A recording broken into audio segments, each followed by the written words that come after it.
جو رسول اللہ صلی اللہ علیہ وسلم نے حرام کیا وہ اسی طرح ہے جس طرح اللہ نے حرام کیا۔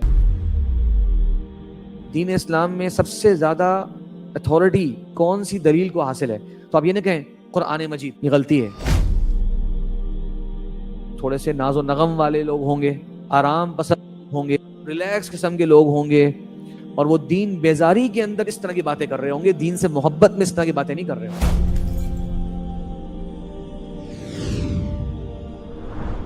فرمایا نبی کریم صلی اللہ علیہ وسلم نے، خبردار، مجھے کتاب اور اس کے ساتھ اس کی مثل دی گئی ہے، اس جیسی ایک اور چیز دی گئی ہے، خبردار آگاہ ہو جاؤ۔ اچھی طرح نوٹ کر لو یہ بات۔ پھر کیا فرمایا آپ نے؟ قریب ہے کہ ایک پیٹ بھر کر کھانا کھایا ہوا شخص اپنے پلنگ پر بیٹھا ہوا یہ کہے گا کہ بھئی قرآن مجید کو لازم پکڑو۔ نوٹ کریں، جامع ترمذی کی حدیث ہے۔ پیٹ بھر کر کھانا کھایا ہوا شخص پلنگ پر بیٹھا ہوا ہوگا اور کہے گا قرآن مجید کو لازم پکڑو، جو اس میں حلال پاؤ اسے حلال جانو، جو تمہیں اس میں حرام ملے اسے حرام جانو، بس علیکم بالقرآن۔ اللہ سے فرمایا، خبردار، جو رسول اللہ صلی اللہ علیہ وسلم نے حرام کیا وہ اسی طرح ہے جس طرح اللہ نے حرام کیا۔ تو سنت کا مقام یاد رکھیے گا، حجیت میں قرآن کے ساتھ ہے۔ یہ تصحیح فرما لیں، حجیت کا مطلب یہ ہے کہ اتھارٹی دین میں قرآن کے ساتھ ہے۔ ہاں، کہنے والے کے اعتبار سے قرآن چونکہ اللہ کا کلام ہے اور حدیث چونکہ نبی کریم صلی اللہ علیہ وسلم کا فرمان ہے، تو پھر اللہ کے کلام کے ساتھ کہنے والے کے اعتبار سے کسی کا مقام نہیں ہے۔ اللہ کا کلام سب سے بڑھتر ہے اس معنی میں۔ دونوں فرق سمجھ رہے ہیں؟ ایک ہے میں کہوں کہ دین اسلام میں سب سے زیادہ اتھارٹی کون سی دلیل کو حاصل ہے، تو آپ یہ نہ کہیں قرآن مجید، یہ غلطی ہے۔ سب سے پہلے تو قرآن ہے بھائی، اس کے بعد پھر حجت جو ہے وہ سنت ہے۔ یہ جملہ غلط ہے۔ قرآن اور حدیث دونوں حجت ہیں، یہ ہمیں قرآن نے بتایا۔ ہاں البتہ ظاہر سی بات ہے، قرآن چونکہ اللہ کا کلام ہے اس لیے اس کو فوقیت اور برتری حاصل ہے نبی کریم صلی اللہ علیہ وسلم کے کلام کے مقابلے میں۔ اس اعتبار سے تو قرآن اوپر ہے، لیکن حجیت، عمل، وہ چیز جو ایویڈنس ہو آپ کے لیے دین اسلام کے اندر، اس اعتبار سے دونوں برابر ہیں۔ واضح ہے انشاءاللہ یہ پوائنٹ؟ اس میں آپ نوٹ کریں، ایک عجیب سے وصف اللہ کے رسول نے بیان فرمایا کہ پیٹ بھرا ہوا شخص ہوگا اور پلنگ پر آرام کر رہا ہوگا۔ آج آپ نوٹ نہیں کرتے کہ جو اکثر احادیث کے اوپر اعتراض کرنے والے حضرات ہیں ان کی کچھ حالت اس طرح کی ہوتی ہے، پک اینڈ چوز کرنا، آسان سی چیزیں لینے کا ایک مزاج ہونا۔ ان کو لگتا ہے کہ احادیث آنے سے 10 چیزوں کے اوپر ان کی رکاوٹیں آ رہی ہیں، یہ کام منع ہو گیا، یہ کام منع ہو گیا، یہ بھی نہیں کرنا، وہ بھی نہیں کرنا، ٹرانزیکشن یہ حلال ہے، یہ حرام ہے، مشکل ہو رہا ہے۔ قرآن سے یہ قرآن تو یہ اشارہ ہے کہ اس طرح کی بات کرنے والے لوگ اکثر تھوڑے سے ناز و نغم والے لوگ ہوں گے، آرام پسند ہوں گے، ریلیکس قسم کے لوگ ہوں گے، اور وہ دین بیزاری کے اندر اس طرح کی باتیں کر رہے ہوں گے، دین سے محبت میں اس طرح کی باتیں نہیں کر رہے ہوں گے۔ اس لیے نامینیٹ کیے بغیر آپ نے معاشرے کے اندر دیکھیے تو آپ کو معلوم ہوگا کہ اس طرح کی باتیں کرنے والے لوگ اکثر آپ کو باقی دین کے احکام جو قرآن میں موجود ہے نا، اس میں بھی کوئی بہت آگے نظر نہیں آئیں گے۔ کہیں گے قرآن قرآن قرآن، آپ بولیے جناب ذرا بسم اللہ کرتے ہیں ماشاءاللہ، الف لام میم سے ذرا ایک صفحے کی تلاوت تو کر کے سنائیے۔ بولیں گے اب تم پھر کہو گے یار تجوید صحیح نہیں تمہاری اور مخارج صحیح نہیں ہے تمہارے۔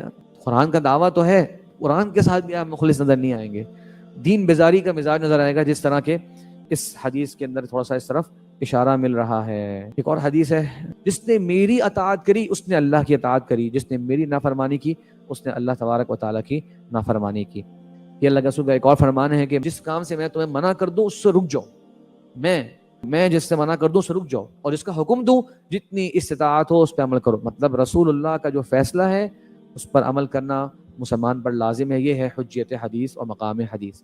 یہ کوئی تابعی ہیں، ابو قلابہ فرماتے ہیں کہ اگر تم کسی کو کہو کہ سنت یہ ہے اور وہ کہے کہ اس کو چھوڑ دو اور اللہ کی کتاب لے آؤ تو جان لو کہ وہ گمراہ ہے۔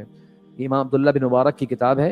ابن سیرین نے ایک آدمی سے نبی کریم صلی اللہ علیہ وسلم کی حدیث بیان کری۔ یہ تابعی ہیں، عظیم تابعی ہیں، محمد بن سیرین حضرت ابو ہریرہ رضی اللہ عنہ کے داماد بھی تھے۔ تو اس شخص نے کہا جواب میں کہ فلاں نے کہا فلاں نے کہا۔ ابن سیرین کہتے ہیں کہ میں تمہیں نبی کریم صلی اللہ علیہ وسلم کے بارے میں بتا رہا ہوں اور تم کہہ رہے ہو فلاں نے کہا فلاں نے کہا، میں تم سے کبھی نہیں بولوں گا، میں تم سے کبھی نہیں بولوں گا، کیونکہ نبی کریم صلی اللہ علیہ وسلم کی بات کے مقابلے میں کیسے تم کسی بات کہہ سکتے ہو؟ نبی کریم کی بات جو ہے وہ حجت ہے۔ ابن قیم رحمہ اللہ فرماتے ہیں کہ مسلمان شخص کے لیے یہ اعتقاد رکھنا واجب ہے کہ نبی کریم صلی اللہ علیہ وسلم کی احادیث صحیحہ میں کوئی ایک حدیث بھی کتاب اللہ کے مخالف نہیں۔ بہت اہم بات ہے یہ۔ ہو سکتا ہے میرے اور آپ کی انڈرسٹینڈنگ کبھی کبھار کم ہو جائے، کمزور ہو جائے، ہم کہیں یار یہ حدیث سمجھ نہیں آ رہی، لگ رہا ہے کہ یہ حدیث قرآن کی اس آیت کی ٹکرا رہی ہے، لوگ سوال کر بھی لیتے ہیں. کوئی بات نہیں، سیکھنے کے لیے اس طرح کا سوال آپ کر سکتے ہیں. سیکھنے کے سوال کے انداز میں آپ یہ پوچھ سکتے ہیں کہ جیسے میرے ساتھ کوئی آپ کے شیخ صاحب ہیں، شیخ صاحب یہ آیت مجھے لگ رہا ہے کہ یہ حدیث لگ رہا ہے کہ اس آیت کے خلاف تو نہیں ہے، تو سوالی انداز میں پوچھ سکتے ہیں. لیکن عقیدہ رکھنا جناب صحیح احادیث بھی ہوں اور وہ قرآن مجید کے خلاف ہوں، یہ جائز نہیں ہے، یہ عقیدہ رکھنا جائز ہی نہیں. یا تو وہ حدیث ضعیف ہوگی یا اس حدیث کی خاص انڈرسٹینڈنگ ہوگی جو مجھے اور آپ کو نہیں معلوم ہوگی، اور اس کا حل یہ ہے کہ ہم اور آپ علم سیکھیں، اس کے بارے میں سوال کر لیں.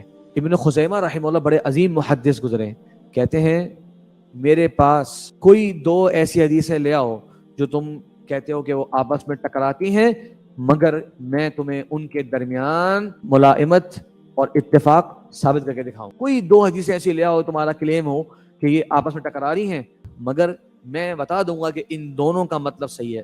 شرط یہ کہ وہ دونوں صحیح ہوں.